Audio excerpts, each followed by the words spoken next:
Welcome back to my channel, guys. This is part 2 of my perfume collection. If you haven't seen the first one, I will link it above and below for you, and I hope that you enjoy.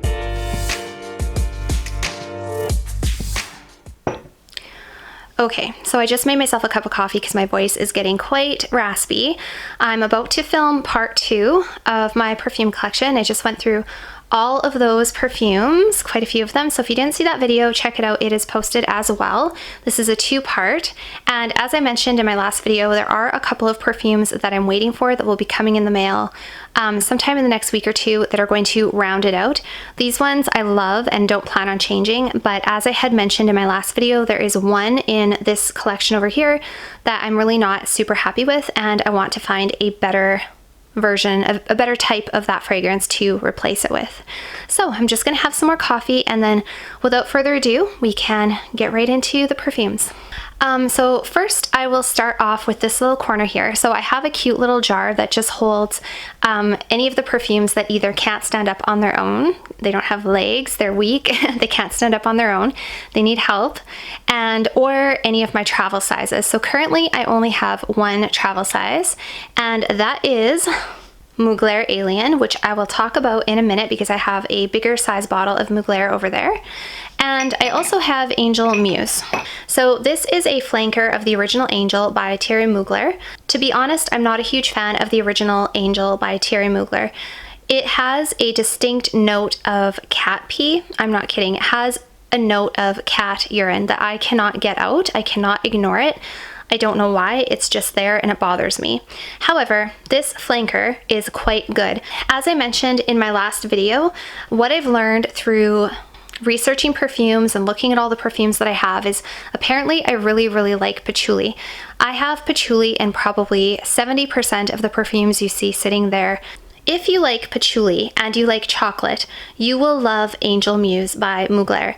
This is basically a hazelnut spread and patchouli bomb. That's what it is. It does have other notes in it as well, but honestly what you get with this fragrance is just a heavy dose of hazelnut and patchouli. It's very deep. It could almost be suffocating if you spray too much.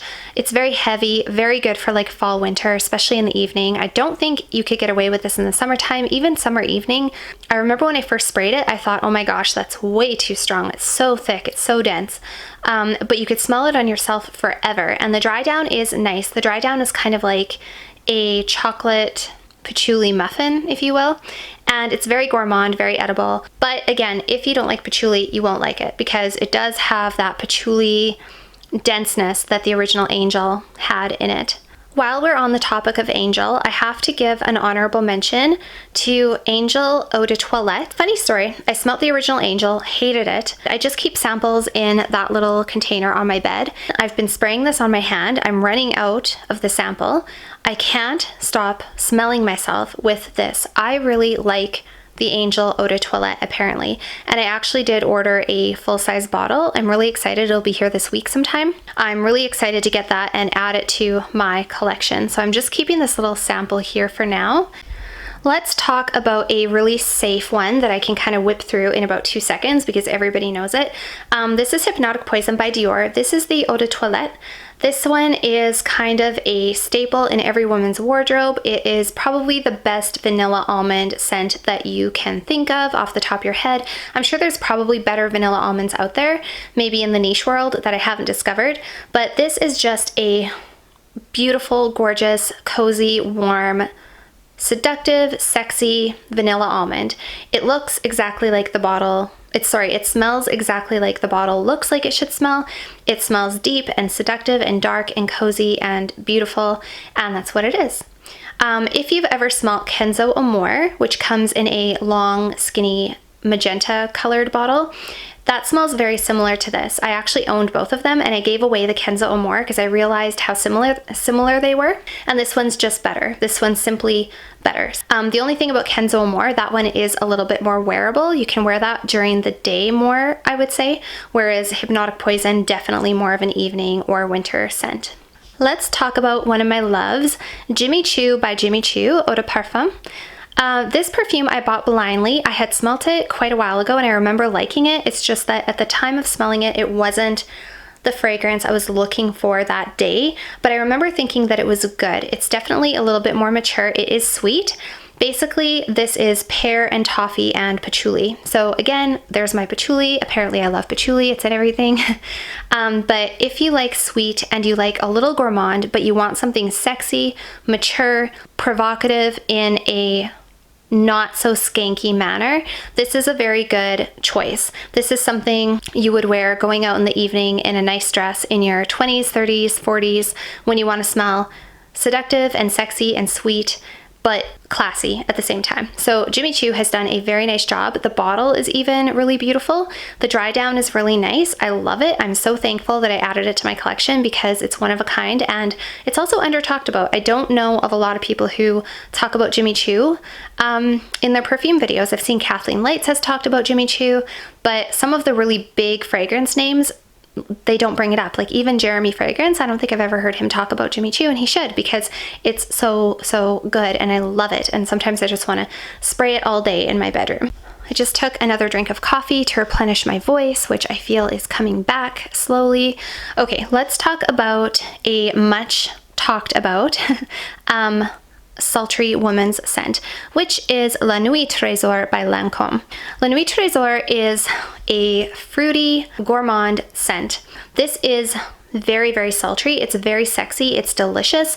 When my boyfriend smelt this on me, his words were, "Now that is a smell." And he meant it in a good way. Like, he meant like, that is a good scent. It is very seductive, but also sophisticated and classy. It beats out some of the typical evening scents like Black Opium, Carolina Herrera Good Girl. It beats them out because it has an element of class and it's also different.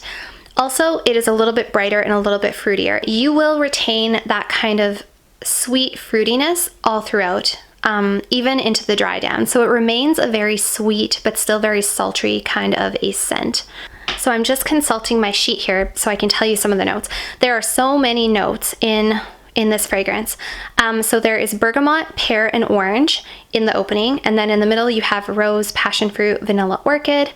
And then in the dry down you have incense, praline, lychee, patchouli, vanilla, caramel, coffee bean, tonka bean, licorice, and papyrus, which is a dry kind of a woody note. Yeah, it's just a powerhouse. There's so much going on, and yet it's so good and everything works together so well. Totally safe blind buy in my opinion. The bottle is absolutely stunning as well. They've got that cute little black flower, the cute little black rose sitting there. It's just beautiful. You have to try this if you haven't. Really nice for evening and dates. Okay, so for these two fragrances, I thought I would just kind of do a contrast for you rather than talk about each of them separately. I'm sure that everybody has heard of YSL Black Opium, and everybody has probably heard about Carolina Herrera Good Girl. If you've smelt these fragrances, you know that they are a sultry, evening, sexy type of a scent, and both of them have something in common, which is coffee bean. They are both coffee bean fragrances. However, I'm just going to come out and say it. I much prefer the Good Girl, and I actually am not super impressed with Black Opium. I purchased it because I knew that it would be a safe blind buy. I knew that it would be good, tasty, mass pleasing, and that's why I purchased it. That being said, it is so generic and so overdone.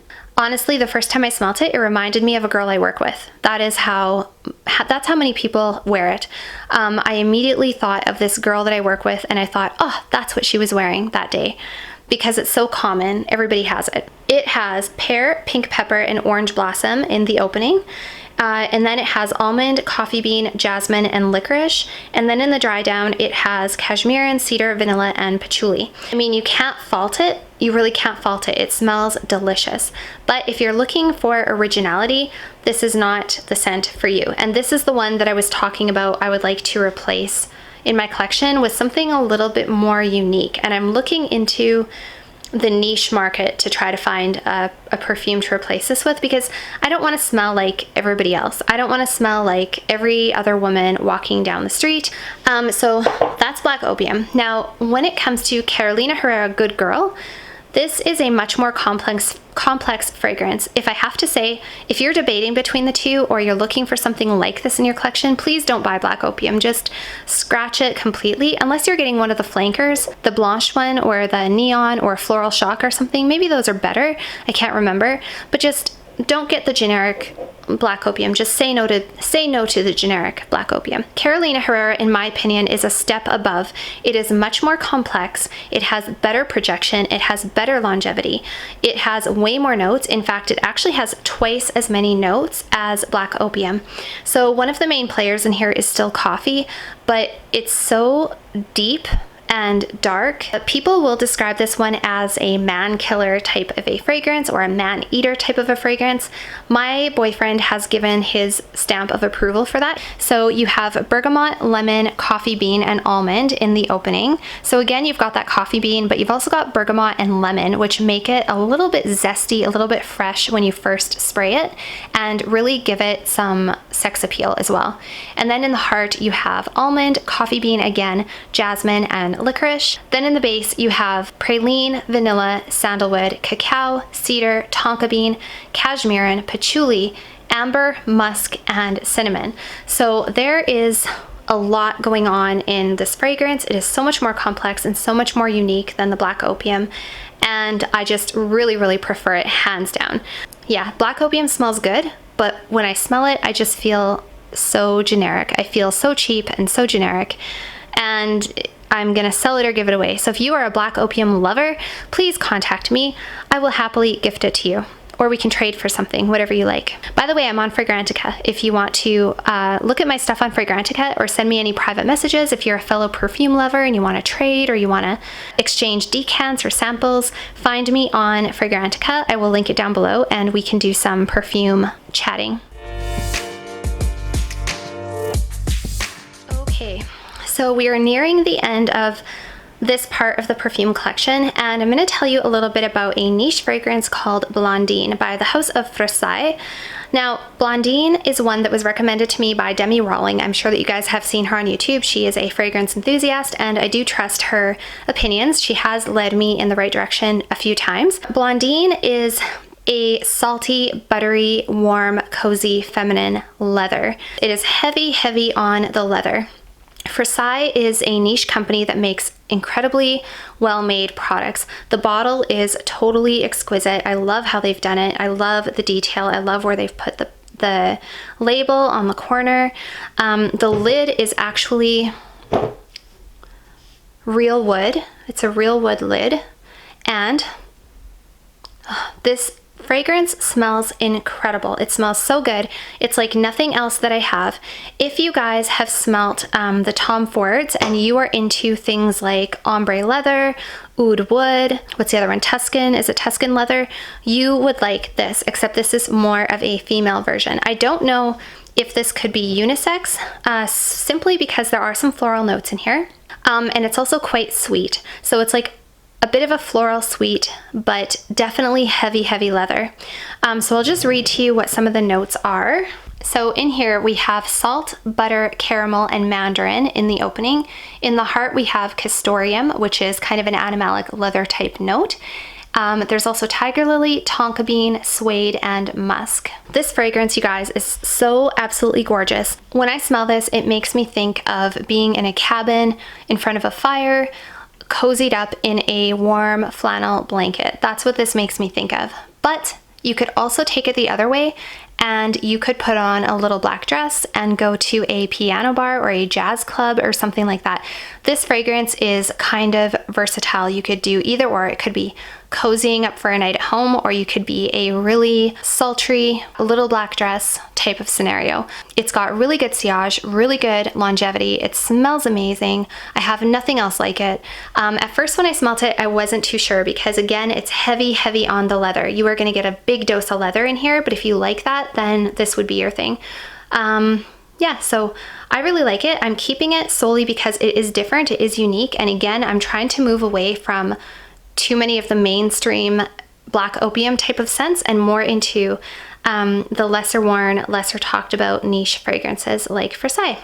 I would also really like to try some more of the perfumes from the House of Versace. I can only imagine how good they are if this one is so good. So thank you, Demi Rawling, for your recommendation. I don't think I ever would have found this if it wasn't for her.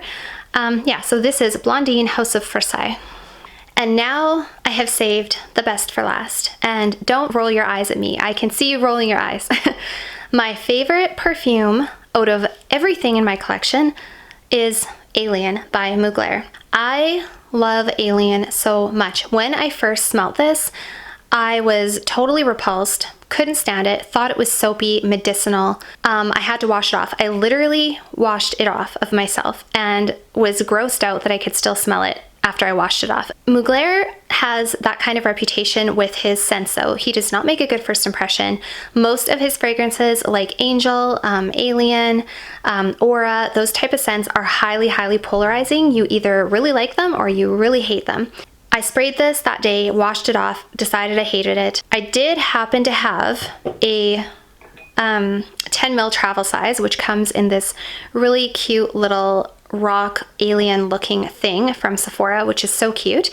I had this sitting in my house and I thought, you know what, this is supposed to be a sexy, well-loved, well-liked, you know, I thought I'm gonna give it a chance and just see if I change my mind. So I actually wore this on a dress, a really sexy kind of bodycon dress for an evening with my boyfriend. We had a nice dinner and stuff like that. By the end of the night, I was in love with this fragrance and I couldn't get enough. His reaction was very good. He loved it. He thought it was very sexy, very sultry. There's something about Alien that just gets me. I can't express to you what it is. I only have 2 fragrances in my collection that when I smell them, they give me a physical type of reaction. One of those that I talked about in my last video is Olympia by Paco Rabanne. I think it smells so delicious and so salty. It just, honestly, my eyes roll back in my head. Every time I smell this, I just literally want to eat it. My eyes actually roll back in my head when I smell this one. The other one is Alien. When I smell this one, it just takes me to a place of, I don't know, it's sexual, it's sultry, it makes me want to get close to somebody. It's like, I don't know how to explain it. It actually gives me a physical reaction. I love Alien so much. It's so good. It's one of the most simple perfume pyramids you can imagine. It has amber, jasmine, and woody notes. That is it. It's got amber, jasmine, and wood. So simple, yet so unique. It's a powerhouse. It's longevity. It's sillage. Everything about it is crazy. And I can't get enough of it. I'm just gonna smell it again. I don't like, one thing I will say, I don't like how the atomizer is. I wish they actually had a lid because when you smell it, it's always a little bit faded because there's no lid. So that's why I really like this travel size one. When you smell this, you get such a powerful burst. Oh, you get such a powerful burst of fragrance. Oh, it is so good. It is so good, you guys. If I had to get rid of all of my evening scents, I could only pick one evening sexy date night scent. It would be Alien, hands down. I would get rid of all the other ones. I don't care. I don't care if it's not the classiest. I don't care if everybody wears it. I absolutely love it. And then I went and bought a bigger bottle. This is only a 30 ml. I think this was an accident. I meant to get like 50 or bigger. But this is gonna get used up pretty soon, I can imagine. But yeah, when this one's out, I'm gonna grab another bottle, hands down. And in fact, this is the only fragrance that I'm tempted to go out and buy another bottle of just to keep on backup because that's how much I love it. So if you guys have tried Alien and you weren't a fan, I would invite you to get a small bottle, like a little travel size, and just give it some time and see if it grows on you. I really am so thankful that I did that because if I would have just taken it at first glance and walked away, I never would have developed this type of appreciation for it. And like I say, I can't get enough of it. It is just so good. So good. I don't like the bottle. I think the bottle's kind of ugly, but purple is the perfect color for it as well. Purple is like the perfect color for this weird alien-like little fragrance. Before I wrap up, I just want to give an honorable mention to 2 little decants, which I got from a perfume decant company called Perfume Samples and Decants from the United States. Unfortunately, they are not shipping to Canada right now due to the whole COVID business, but they were very reliable and very prompt, and the prices were excellent. We ordered quite a few decants from them, including these two from Tom Ford. One is Vanille Fatale and one is Noir de Noir. Like them both, I actually decided after the fact to order a travel size, so a 10 ml of the Noir de Noir, because I did like it so much and my boyfriend really liked it. So I won't go into too much detail about them, but Noir de Noir is just a really sultry, deep, smoky, thick, vanilla-y kind of an evening scent that would work for unisex. It is marketed more toward men, but I think women can wear it as well because it's a little bit sweeter. And I'm on the fence if I'm going to keep it. I might keep it for myself, but I might give it to my boyfriend because he loved it. He loves Tom Ford. And then the other one is Vanille Fatale. Vanille Fatale is a powerhouse of everything you would find in a high-end luxury resort like the Wynn. If you can imagine, if you've ever been there and you've been to the casino and the sports book, that's what it smells like. There's rum, there's vanilla, there's flowers, there's coffee, there's leather, there's tobacco, there's everything. It is so good. It's like a boozy mishmash of everything delicious at a luxury gambling resort. That's what it is. And it's so sexy. And every time I spray it on myself, I just have to keep smelling it, keep smelling it. But it definitely would have a time and a place where Noir de Noir would be a little bit more doable. You could wear this just for a date out. It's kind of like a black orchid type of a scent. Like you could just wear it for a sultry evening out. Vanille Fatale has so much more going on and it's so much more complex. But at the same time, it's delicious and unique. And it's a really, if I may say, it's kind of a badass fragrance. Like throw on a little black dress and some Vanille Fatale. Oh my gosh. You can just do anything you want to do then.